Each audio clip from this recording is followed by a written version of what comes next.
Sampah di Pasar Induk Kramat Jati, Kecamatan Kramat Jati, Jakarta Timur sempat menggunung setinggi 6 hingga 10 meter pada pekan lalu. Pedagang sempat mengeluhkan bau busuk bersumber dari tempat penampungan sementara atau TPS di bagian belakang Pasar Induk Kramat Jati. Suku Dinas Lingkungan Hidup atau LH Jakarta Timur tidak memiliki kewajiban untuk mengangkut sampah di kawasan komersil seperti apartemen, hotel, pasar, pusat perbelanjaan, dan lokasi bisnis lainnya. Oleh karena itu, masalah sampah yang menggunung di Pasar Induk Kramat Jati, Jakarta Timur, sejatinya bertanggung jawab dari pengelola pasar. Dan untuk informasi selengkapnya, Tribuners kami telah terhubung dengan jurnalis dari Warta Kota, Miftahul Munir. Selamat sore rekan Miftahul Munir, silakan dengan laporan Anda. Selamat sore rekan Iraka dan Tribuners dimanapun Anda berada. Sampah di Pasar Induk Kramat Jati setiap harinya ini bisa menghasilkan sebanyak 150 sampai 200 ton dan penumpukan itu terjadi pada minggu lalu dan sampai kemarin ini masih terjadi penumpukan namun tidak setinggi pada pekan lalu, di mana pada pekan lalu itu ketinggian sampah ini mencapai 6 hingga 10 meter dan kemarin itu sudah tinggal 2 meter saja.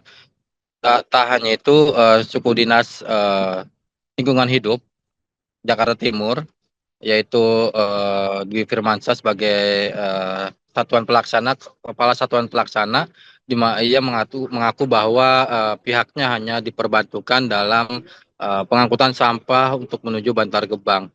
Dan ia mengaku bahwa sejatinya pasar yang berada di kawasan bisnis atau komersil seperti di Pasar Induk Kramat Jati ini merupakan harus bisa dikelola secara mandiri oleh pihak pasar.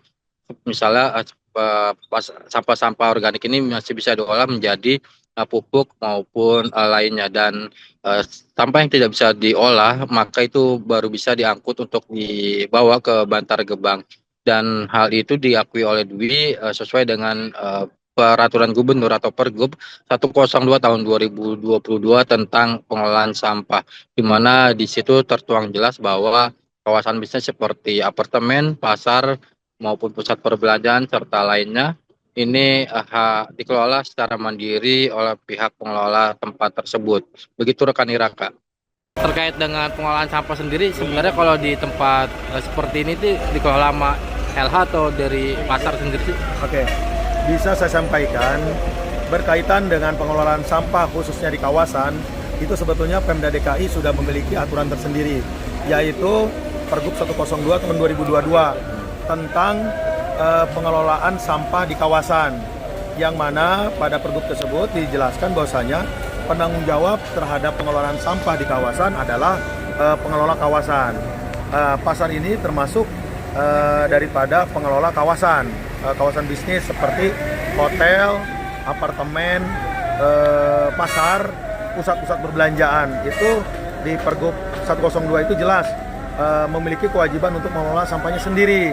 Maka dari itu kita di sini sifatnya perbantuan hingga nanti pihak Pade Pasar Jaya bisa melakukan pengelolaan mandiri. Kedepannya setelah sampah ini tertangani, kita akan berkolaborasi dengan manajemen Pasar Induk untuk bisa mengelola sampahnya secara mandiri. Dan yang kami angkut dari LH adalah sampah residu yang sesuai dengan aturan dibuang ke Bantar Gebang. Demikian. Sampah residu itu seperti apa, Pak? Sampah yang sudah tidak bisa diolah kembali. Kalau kita lihat ini sampahnya banyak kan sampah organik. Sebetulnya masih bisa diolah dengan komposting, dengan sistem maggot, atau mungkin nanti dibuat pupuk, masih banyak. Kalau untuk residu itu sudah tidak bisa lagi diolah.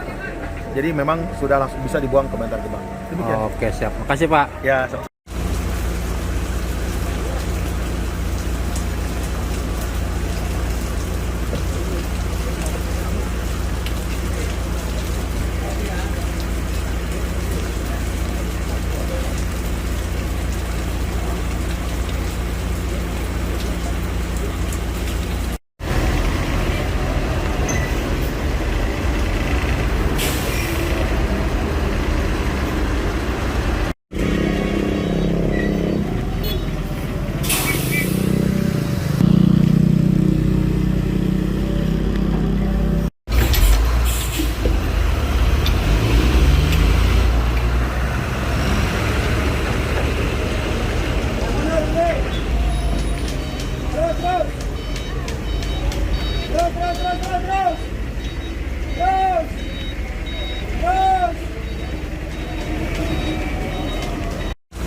Download Tribun X sekarang.